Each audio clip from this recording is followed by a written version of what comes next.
After the flood, more evil. This Genesis continues. Genesis never says that Noah's wife, his sons, or his sons' wives were righteous, just Noah himself. But Genesis chapter 9, verses 20 to 29 shows that even virtuous people can go astray. Noah plants a vineyard and makes wine and becomes drunk. He lies in his tent uncovered, meaning naked or nearly so. One of his sons, Ham, sees him in the condition that tells the other two brothers and tells the other two brothers, Shem and Japheth. Out of respect for their father, they walk backward into the tent and drape some cloth over their father. Noah wakes from his drunken stupor and pronounces a curse on the less respectful Ham, but a blessing on the other two brothers. The story puzzles us, raising some questions. Was Noah getting drunk such a horrible thing? And why was Ham cursed just as telling his brothers that their father was uncovered?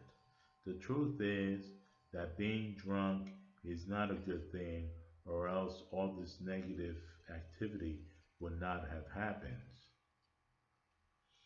just as in modern day times, where a driving while intoxicated takes the lives of innocent victims while the driver is hardly hurt, and other causes of violence and crime take place under the influence of alcohol.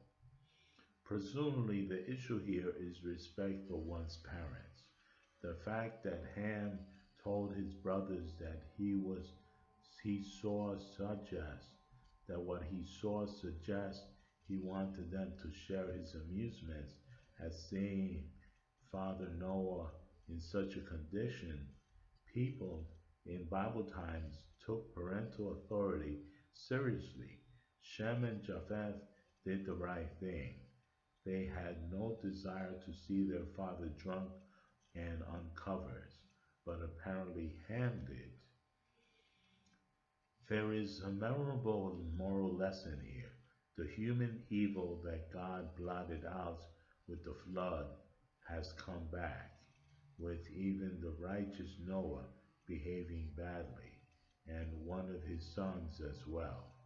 Genesis 10 is called the Table of Nations because it tells of the descendants of Noah's three sons.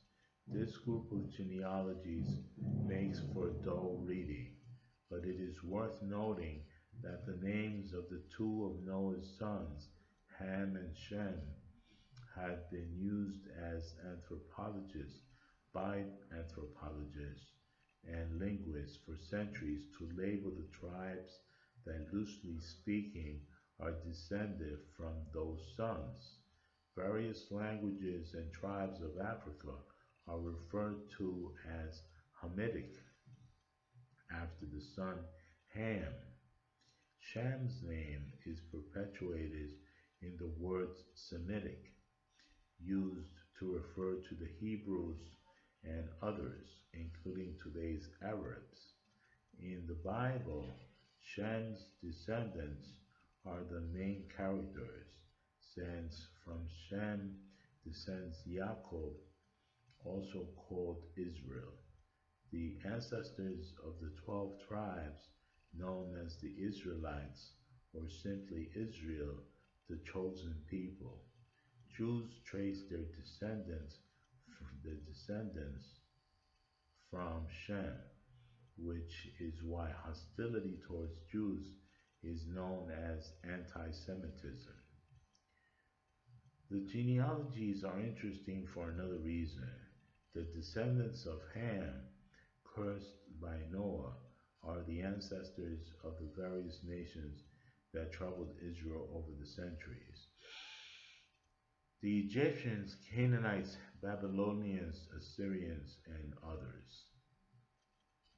The descendants spread out over the earth of the flood. See that in chapter 10 of Genesis, verse 32. At this time, all mankind spoke the same language. Some people settled in a plain called Shinar, an area that today is in Iraq. On that plain, they decided to make a monument to human ingenuity.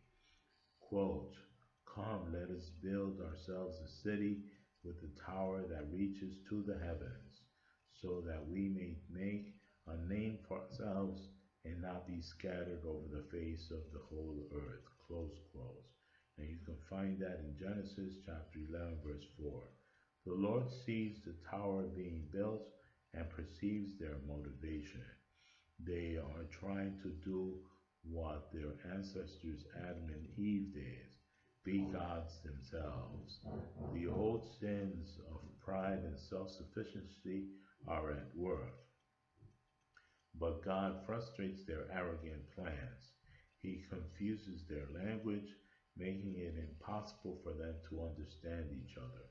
They can no longer communicate enough to build the tower, so they scatter over the earth.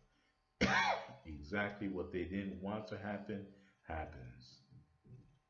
The location of the unfinished tower is called Babel, which purely by coincidence resembles our English word Babel. The literal meaning of the Hebrew word Babel is, quote, "gate of God," close quotes. The foolish builders must have believed they could open a gateway into heaven. The Babel story provides an explanation for something humans have long wondered about. Why do people speak different languages? Asking whether the story is literally true is to miss the point of it. The tower was an attempt to be godlike. Human beings cannot, of course, build a tower into heaven, but the point of the story is they made the attempt. In the Babel story, human alienation from God and from each other has become so great that humans can no longer communicate with each other. We pause here to fast forward several centuries to the book of Acts in the New Testament. Acts 2 reports that Jesus' disciples, empowered by the Holy Spirit, were able to speak in languages they had never learned. This amazing phenomenon was interpreted by the early Christians as a kind of undoing of what happened at Babel. Because of human arrogance, God gave people different languages.